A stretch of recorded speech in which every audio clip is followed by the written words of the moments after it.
Hello RIMC aspirant. आप सब पूरे जोश के साथ अपना एंट्रेंस एग्ज़ाम के लिए प्रिपेयर हो रहे हैं और अब एग्ज़ाम की डेट भी पास आ चुकी है। 1 दिसंबर 2024 को आपका एंट्रेंस एग्ज़ाम होना है आरआईएमसी के लिए। सो लास्ट टाइम पे कुछ ऐसे इम्पॉर्टेंट टिप्स आपको देना चाहूँगा जिससे बेसिकली आप मार्क्स भी अच्छे गेन कर पाएंगे और अपना टाइम मैनेजमेंट भी कर पाएंगे कि आप पेपर को कैसे अटेम्प्ट करने वाले हैं, इम्पॉर्टेंट इंस्ट्रक्शंस क्या होने वाले हैं, वो सारी चीज़ें आज इस सेशन में मैं आपके साथ चर्चा करने वाला हूँ। तो मैं हूं सुनील शर्मा और आप देख रहे हैं द ऑनलाइन गुरु।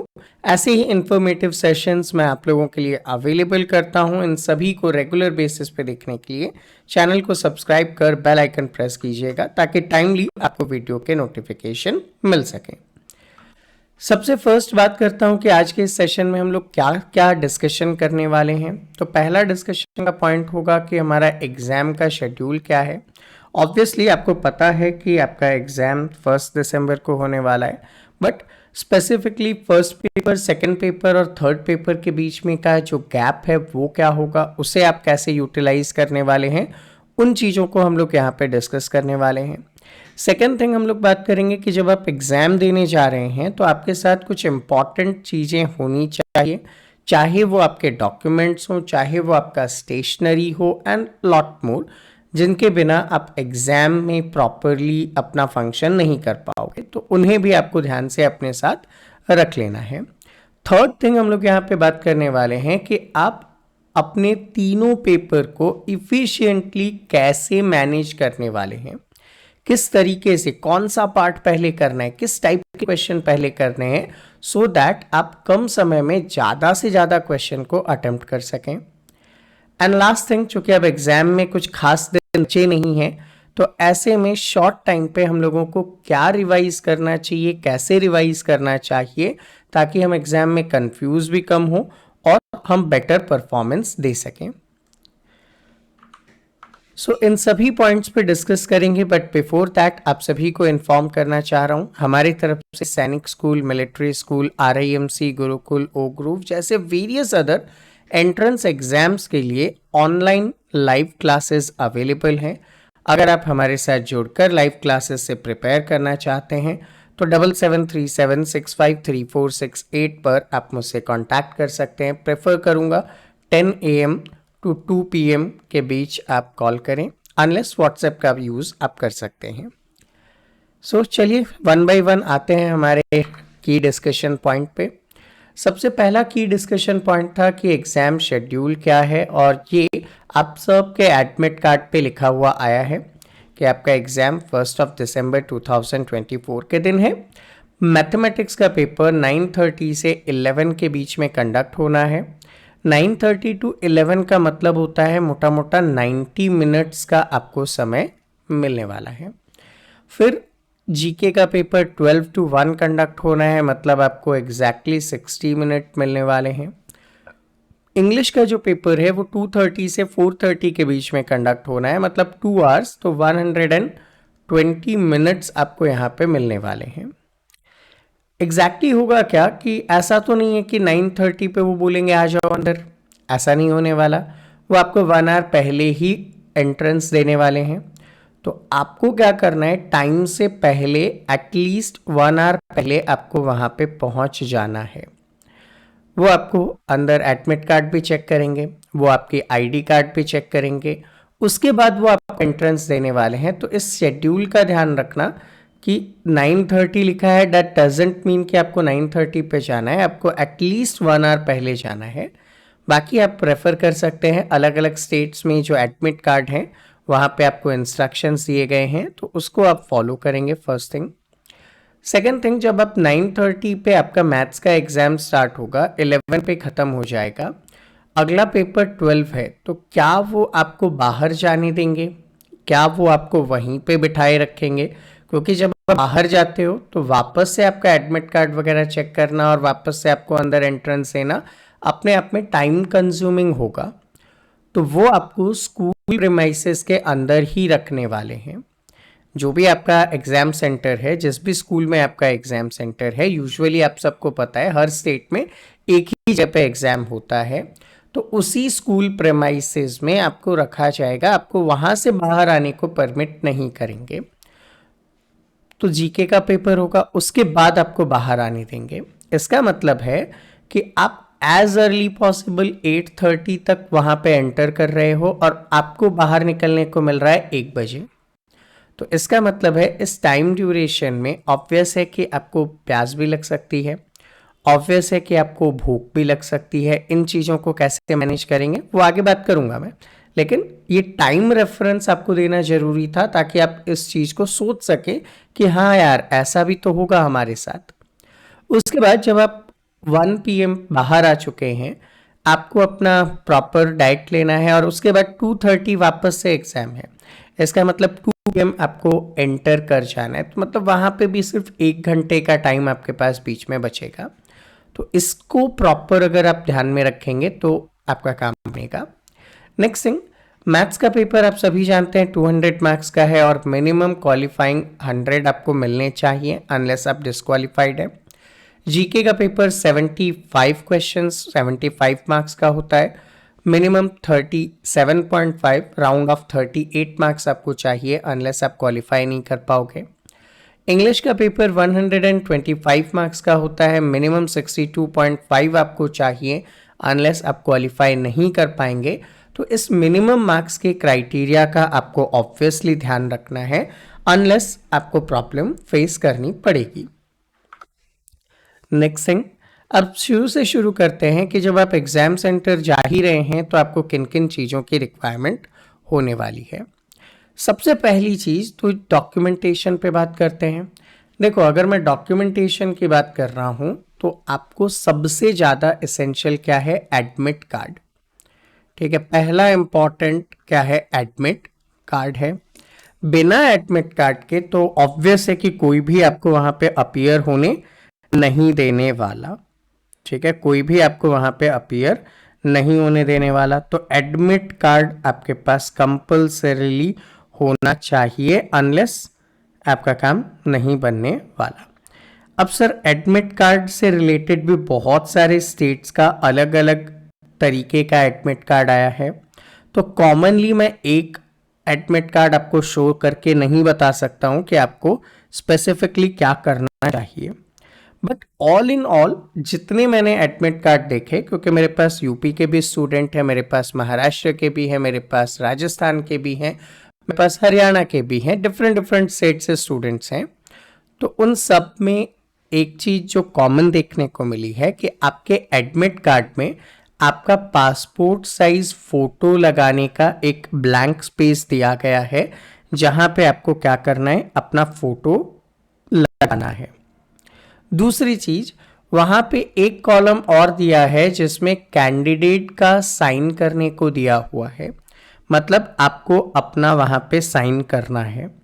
ये चीजें लगभग ईच एंड एवरी स्टेट के हर बच्चे के एडमिट कार्ड में सेम एज ऐसा ही मेंशन किया हुआ है।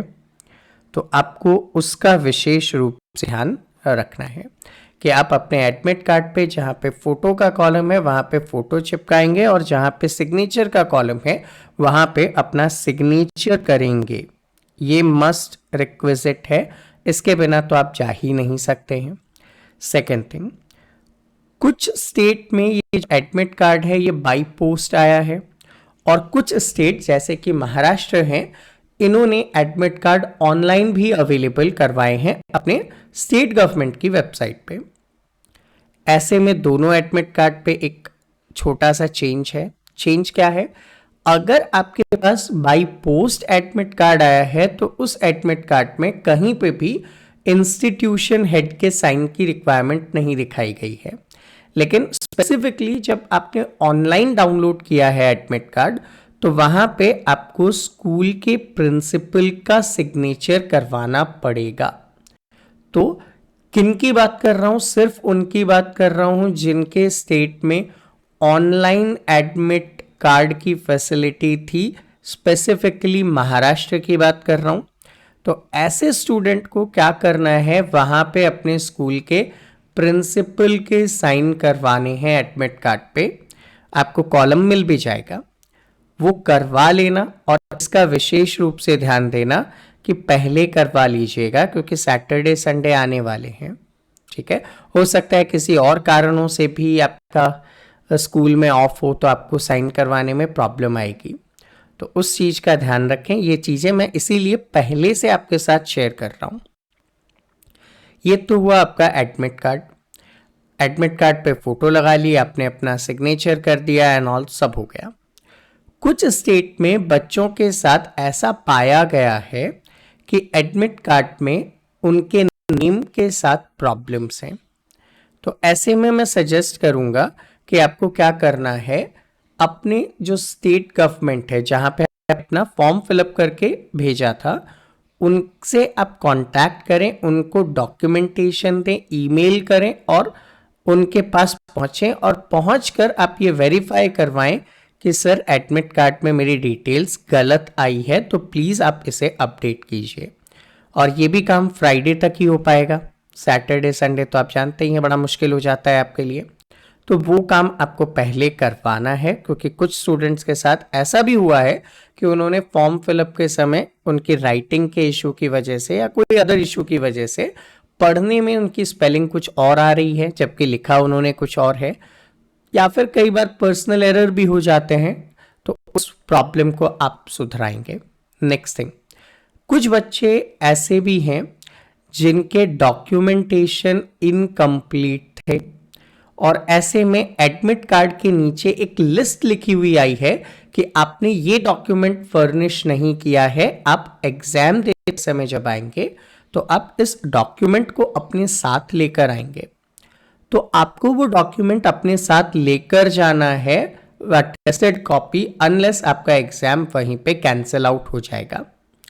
तो इन चीज़ों का ध्यान रखें। एडमिट कार्ड ये नहीं है कि बस मुंह उठाया और लेके चले जाएंगे, उसमें बहुत सारे इंस्ट्रक्शंस लिखे हैं जिनको आपको फॉलो करना पड़ेगा। सेकेंड थिंग क्या है हमारे पास एडमिट कार्ड के बाद, आपका प्रूफ ऑफ आइडेंटिटी, कि भाई एडमिट कार्ड में जिसका नाम लिखा है, जिसकी फोटो लिखी है, वो आप ही हो क्या? कैसे प्रूफ करेंगे एग्जाम सेंटर वाले? हो सकता है कि आपके नाम पे कोई और एग्जाम दे के आ जाए। ऐसी चीज़ों को रोकने के लिए वो क्या करते हैं, आपका प्रूफ ऑफ आइडेंटिटी लेते हैं। और प्रूफ ऑफ आइडेंटिटी में आप क्या कर सकते हैं, सबसे इंपॉर्टेंट आधार का यूज़ कर सकते हैं। ठीक है, आधार का यूज़ कर सकते हैं, तो आप अपना आधार कार्ड कंपल्सरीली साथ लेकर जाएंगे।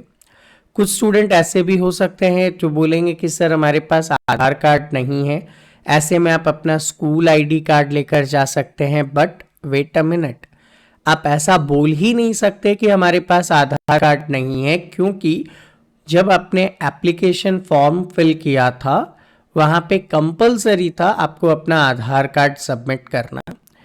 बिना आधार कार्ड सबमिट किए हुए तो चांस ही नहीं है कि आपका एडमिट कार्ड जनरेट हुआ होगा।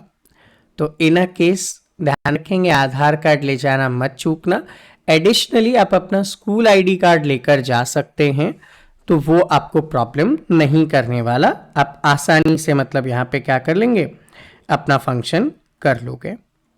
ठीक, ये तो बात हो गई आपका admit card and so on and Aadhaar card और क्या क्या आप वहाँ पे लेकर जाओगे, इससे रिलेटेड आपको इंफॉर्मेशंस मिल गई।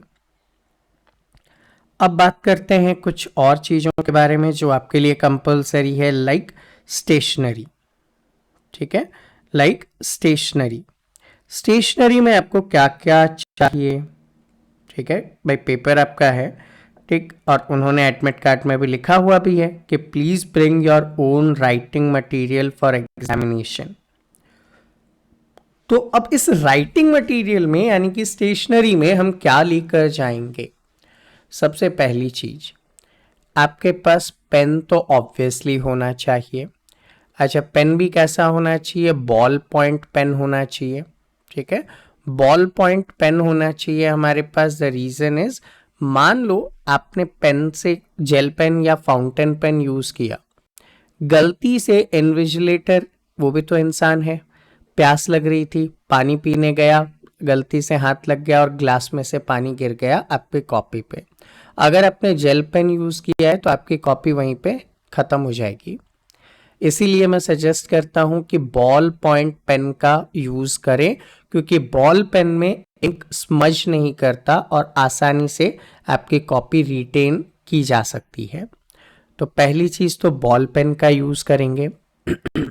सेकेंड थिंग, आपके मन में ये भी डाउट आता है कि सर किस कलर के बॉल पेन का यूज़ करें, तो मैं सजेस्ट करूँगा बोथ यूज़ करें।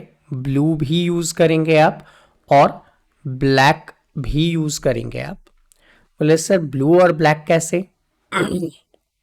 तो ब्लू और ब्लैक ऐसे, सपोज करता हूं कि आप मैथ्स का पेपर सॉल्व कर रहे हैं।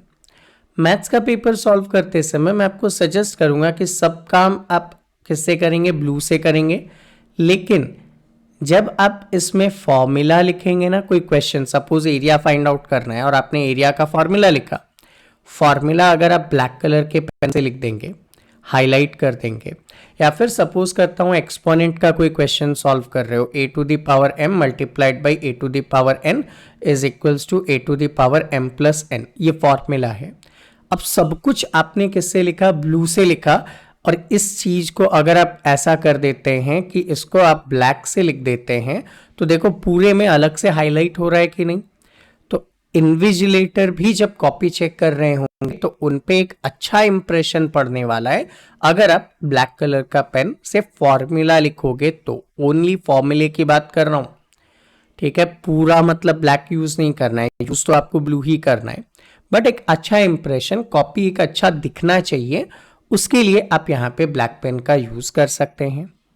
नेक्स्ट थिंग, ये तो था मैथ्स की बात। जीके में तो आपको बस ऑप्शन से टिक करना है और आइदर कुछ questions fill in the blanks मिल जाते हैं, कई बार देखने को मिला है, तो वहां पे भी आप ब्लू पेन का यूज करेंगे, नो प्रॉब्लम।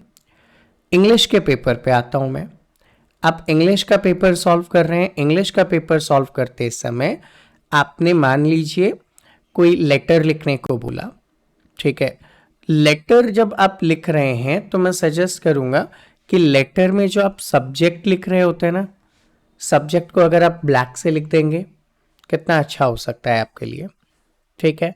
और सोचिए, अगर आपको कोई स्टोरी राइटिंग बोला है, ठीक है, स्टोरी राइटिंग बोला है, तो स्टोरी का जो आप हेडिंग देंगे ना, वो हेडिंग अगर आप ब्लैक से लिख देते हैं तो कितना अच्छा लगेगा, अलग से ही दिख जाएगा, ठीक है? सपोज करता हूं कि आप ग्रामेटिकल पॉइंट में आपको दिया हुआ था कि ये सेंटेंस है, इसमें से ये एरर है, आपको आइडेंटिफाई करके उसको चेंज करना है। तो जो चेंजेस आपने किए उसको अगर आप ब्लैक से अंडरलाइन कर दोगे ग्रामेटिकल पोर्शन में, तो कॉपी चेक करने वाले को बहुत आसानी होने वाली है कॉपी चेक करने में। और एक चीज का ध्यान रखिएगा, कॉपी चेक करने वाले की मेंटालिटी का फर्क आपके मार्क्स पे पड़ने वाला है। आप कॉपी चेक करने वाले को जितना अच्छा रिप्रेजेंटेशन देने वाले हैं, उतने अच्छे मूड से वो आपकी कॉपी चेक करेंगे और आपका मार्क्स इंक्रीज हो जाएगा। तो उस चीज का ध्यान रखना है आपको। तो स्टेशनरी में ब्लू एंड ब्लैक पेन तो कंपलसरी हो गया आपके पास। अब बात करता हूं पेंसिल की। आप बोलेंगे सर पेंसिल कहाँ काम में आएगी? ऑब्वियसली आएगी। देखिए, आपने देखा मेजॉरिटी ऑफ द टाइम क्या करना पड़ता था मैथ्स में? आपको पाई चार्ट बनाना था या फिर आपको क्या करना था? कंस्ट्रक्शन करना था, कोई ट्रायंगल, कोई पॉलिनोमियल या कुछ भी। तो जब भी आप पाई चार्ट बनाएंगे ना, तो आपको पेंसिल का यूज करना है। जब भी आप कोई कंस्ट्रक्शन करेंगे आपको पेंसिल का यूज करना है, अनलेस मार्क्स नहीं मिलने वाले अच्छे से, तो इंप्रेशन आपका खराब हो जाएगा। तो पाई चार्ट, कंस्ट्रक्शन को आप क्या करेंगे? पेंसिल से सॉल्व करने वाले हैं। नेक्स्ट थिंग, अगर आपको पाई चार्ट ही बनाना पड़ गया तो ऑब्वियस है कि भाई मैं अपने हाथों से ऐसे गोल परफेक्ट तो नहीं बना पाऊंगा ना। मुझे क्या चाहिए? इंस्ट्रूमेंट चाहिए ज्योमेट्रिकल। वो ज्योमेट्रिकल इंस्ट्रूमेंट भी आपके पास होनी चाहिए। सेकेंड थिंग, क्या मुझे इस स्केल की कोई ज़रूरत नहीं पड़ेगी क्या? अगर मुझे बोला कि ए बी 5 सेंटीमीटर लाइन है तो 5 सेंटीमीटर मैं लाऊंगा कहाँ से? स्केल चाहिए ना मुझे मैथ्स के पेपर में। तो मैथ्स के पेपर में आपको स्केल चाहिए, मैथ्स के पेपर में आपको डी चाहिए, मैथ्स के पेपर में आपको प्रोटेक्टर चाहिए। ये सारे के सारे ज्योमेट्रिकल इंस्ट्रूमेंट आपके पास होने चाहिए। एंड ऑब्वियस है कि जब आप पेंसिल से कुछ बना ही रहे होंगे तो फिर शार्पनर को और इरेजर को तो आप भूल ही नहीं सकते। तो यहाँ पे आपके पास शार्पनर भी चाहिए, आपको इरेजर भी चाहिए, तो वो पूरा इंस्ट्रूमेंट लेकर जाएंगे। बट लेकर किस में जाएंगे? ये सब ट्रांसपेरेंट पाउच में होना चाहिए। ये नहीं कि आप बैग लेकर चले गए, ठीक है, ज्योमेट्री बॉक्स लेकर चले गए जो ट्रांसपेरेंट नहीं है, मान के चलना आपको नहीं ले जाने देंगे वो। कई बार ये भी होता है कि सर फर्नीचर वहाँ पे अच्छा नहीं हुआ तो एग्जाम बोर्ड लेकर जाना है क्या? आप लेकर जा सकते हैं। मेजॉरिटी ऑफ द केसेस में वो एग्जाम बोर्ड आपको अंदर अलाउ नहीं करते हैं, लेकिन कहीं कहीं पे जहाँ पे फर्नीचर खराब होता है तो वो आपको एग्जाम बोर्ड अलाउ कर सकते हैं। एग्जाम बोर्ड के लिए भी टर्म एंड कंडीशन क्या होने वाला है? Neat and clean transparent exam board होना चाहिए। ये नहीं कि आप एग्जाम बोर्ड पे पूरे फॉर्मूलेज लिख कर ले गए और वो आपको एंटर करने देंगे, नहीं करने देंगे। इस चीज़ का ध्यान रखना, एग्जाम बोर्ड ट्रांसपेरेंट होना चाहिए। Next thing, food and beverages की बात करता हूँ। आप इतने लंबे समय तक एग्जाम हॉल में बैठने वाले हैं भाई, 9:30 से लेकर 1 तक आप अंदर ही बैठने वाले हैं, उसके बाद 2:30 से 4:30 तक आप अंदर बैठने वाले हैं, तो ऑब्वियस है कि आपको प्यास तो लगेगी ही लगेगी। प्यास लगेगी तो ऑब्वियस है कि आपको पानी भी चाहिए। तो आप क्या कर सकते हैं? वाटर बॉटल अपने साथ लेकर जा सकते हैं, ठीक है, वाटर बॉटल अपने साथ लेकर जा सकते हैं। लेकिन ये वाटर बॉटल कैसा होना चाहिए? ट्रांसपेरेंट होना चाहिए। तो सजेस्ट करूंगा बिस्लरी, एक्वाफिना, जो भी ब्रांड आपको पसंद हो, जिसकी भी बॉटल आपको अवेलेबल हो जाए बाहर, लेकर जाइए, कैरी कीजिए आप। बस उसका लेबल हटा देना, तो आपको अंदर ले जाने में मना नहीं करने वाले। अगेन, जब आप लेकर जा रहे हैं तो I will suggest do not drink enough, कि आप थोड़ी देर में इन्विजिलेटर को बोलोगे कि sir may I go to washroom, वो आपको अलाउ तो करेंगे। बट अगर सपोज करता हूं कि आपके रूम से वॉशरूम 10 रूम्स के डिस्टेंस पे है, जहां जाकर आने में आपका 5 मिनट भी वेस्ट हुआ, 5 मिनट में आप एक और क्वेश्चंस कर सकते थे, और उसके सोच सकता हूं मैं कि 5 या 10 मार्क्स का क्वेश्चन होता, तो आप सोच लीजिए कि आपके मार्क्स और रैंकिंग पे कितना बड़ा असर पड़ सकता है। सो वाटर बॉटल अपने साथ रखेंगे, बस इतने के लिए कि हाँ बहुत ज़्यादा प्यास लग रही है, थोड़ा सा सिप किया, ठीक है, आप अच्छा फील कर रहे हैं, लेकिन इतना भी नहीं कि भागने की ज़रूरत पड़ जाए आपको। देन फूड का क्या? सर एग्जाम हॉल में फूड तो अलाउड नहीं होता, ऑब्वियसली नहीं होता, लेकिन कुछ स्टूडेंट ऐसे होते हैं जिन्हें डायबिटिक इश्यूज होते हैं, तो इन केस आप चॉकलेट अपने साथ रख सकते हैं, वो अलाउ करेंगे आपको। सेकेंड थिंग, आपको सजेस्ट करूंगा कि आप लाइट स्नैक लीजिएगा, ठीक है, पता चले सुबह सुबह आप एकदम उठे एंड पिज़्ज़ा बर्गर वगैरह ठूस लिया अच्छे से और अंदर जाकर बैठ गए और आपको वॉमिटिंग हो रही है। ऐसा बहुत सारे स्टूडेंट्स के साथ हुआ है। इवन कई स्टूडेंट ऐसे भी हैं जो एकदम अच्छे मार्क्स से क्वालिफाई करने वाले थे, वो इन्हीं हरकतों की वजह से डिस्क्वालीफाई हुए हैं। इवन एक स्टूडेंट तो हमारा ही था जिसे मैं अच्छे से जानता हूँ, बंदा हमारे यहाँ पे मॉक टेस्ट में मार्क्स लेकर आ रहा है 200 मार्क्स के मैथ्स में, कितने 180 प्लस।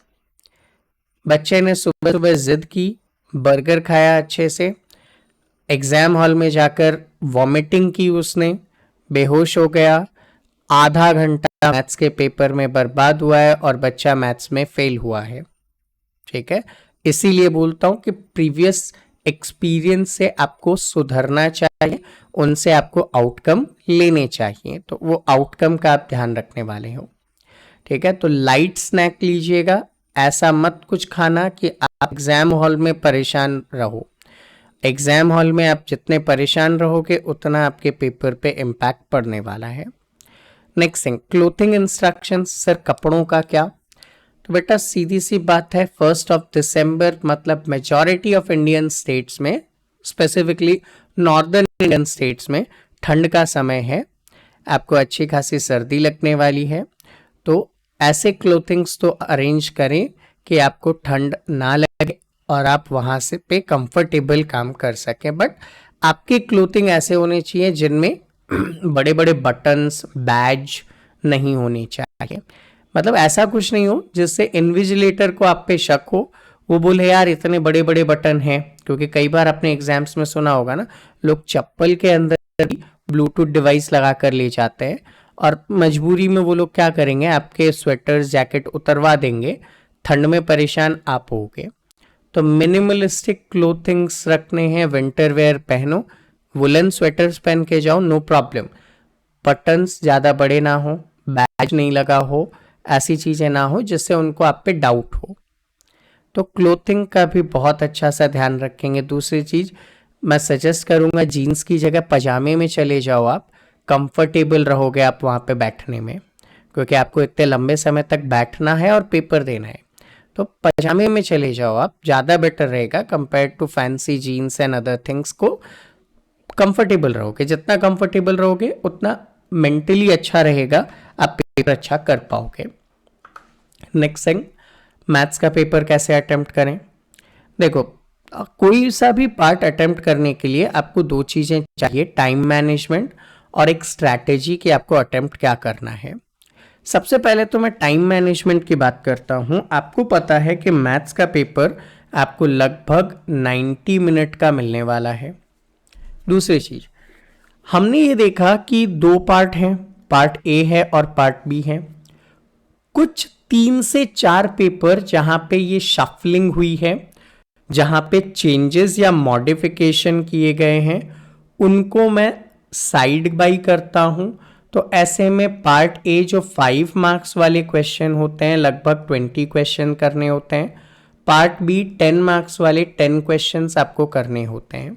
ठीक है, सिर्फ 3 पेपर। एक बार तो हुआ था कि आपको एक्स्ट्रा क्वेश्चन मिले थे और आपके पास चॉइस था कि आप इतने में से इतने क्वेश्चंस कर लो। 2 टाइम ऐसा हुआ था जहां पे paper out of the syllabus, out of the context, बिल्कुल नया और यूनिक आ गया था। उस टाइम पे एक बार तो नंबर ऑफ क्वेश्चन सेम थे और दूसरी बार नंबर ऑफ क्वेश्चंस रिड्यूस थे।